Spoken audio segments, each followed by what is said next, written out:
Istilah sekularisme bermaksud satu keadaan manusia mula memisahkan agama daripada kehidupan duniawi disebabkan kebimbangan lunas agama yang akan menghalang kemampuan mereka di dalam urusan keduniaan.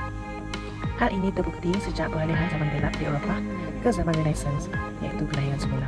Transisi perubahan ini memperlihatkan masyarakat Eropah mula melihat agama, iaitu institusi gereja, akan menjadi penghalang kepada kemajuan pemikiran mereka. Definisi mengikut perkataan arti bermaksud skalem, iaitu masa, kehidupan sekarang, dan tempat kehidupan datang. Manakala bahasa Inggeris pula iaitu bermaksud keadaan agama dan duniawi, dan bahasa Arab pula al-imaniyah iaitu duniawi. Ciri-ciri sekularisme ialah yang pertama anti agama dan tradisi, kedua menafikan adanya nilai hidup yang tetap, yang ketiga menjauhkan agama daripada landasan penting sebagai panduan dan alat tuju kehidupan dalam pelbagai bidang seperti kesenian, pendidikan dan moral. Manakala yang keempat pula iaitu pendidikan, ekonomi, pengurusan, kewangan, pentadbiran, perubatan dan perkara-perkara yang dipisahkan daripada agama. Prinsip-prinsip sekularisme meningkatkan penguasaan kebendaan dalam kalangan manusia. Mereka hanya memperjuangkan kebendaan sahaja yang dapat memberi jaminan baik untuk mencapai kehidupan yang bebas dan selamat. Kebebasan diri daripada sebarang kepercayaan dan penghayatan kebenaran sekular sangat diperlukan untuk menegakkan prinsip keharmonian dalam masyarakat. Mereka membuka ruang dan peluang yang luas kepada pengikut agama untuk berpegang kepada prinsip moralnya. Prinsip moral yang liberal bagi membolehkan manusia untuk mencapai matlamat tersendiri. Liberal di sini adalah falsafah yang meletakkan kebebasan individu sebagai nilai politik tertinggi.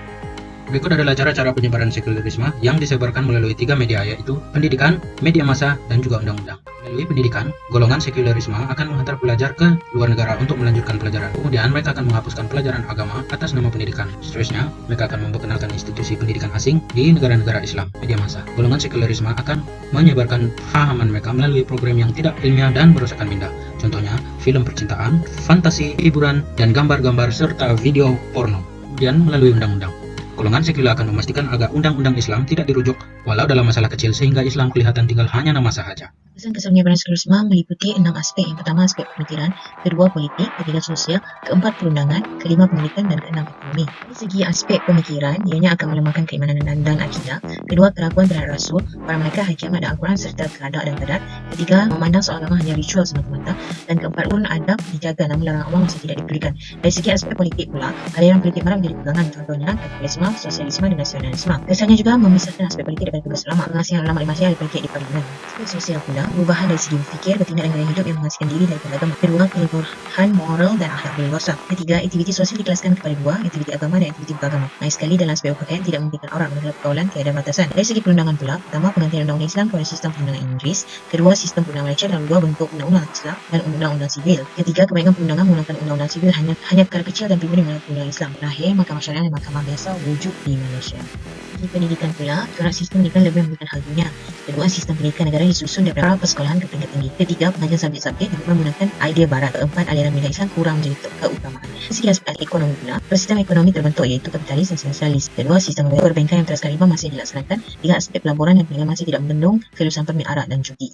Isu-isu berkaitan sekularisme adalah seperti yang berikut. Yang pertama, pengaruh kuasa gereja Katolik yang terjadi pada zaman gelap Eropah di mana pihak gereja menekatkan ilmu keagamaan dan ilmu akhirat semata-mata. Mereka menyekat pintu pemikiran dan penemuan sains. Lalu, gerakan reformasi diktuin Martin Luther lalu menyebabkan masyarakat pula hilang kepercayaan kepada para pendiri. Dua, perkembangan sains dan teknologi. Ia digelar zaman Renaissance dan Enlightenment di Eropah. Ia terjadi akibat kebangkitan intelektual bermula di Itali dan merebak ke seluruh Eropah. Di sini, perkembangan dari segi perdagangan, penjelajahan dan seni ukir amat berkembang dan juga percubaan oleh para cendekiawan belajar memperbaiki sekuler dan dunia.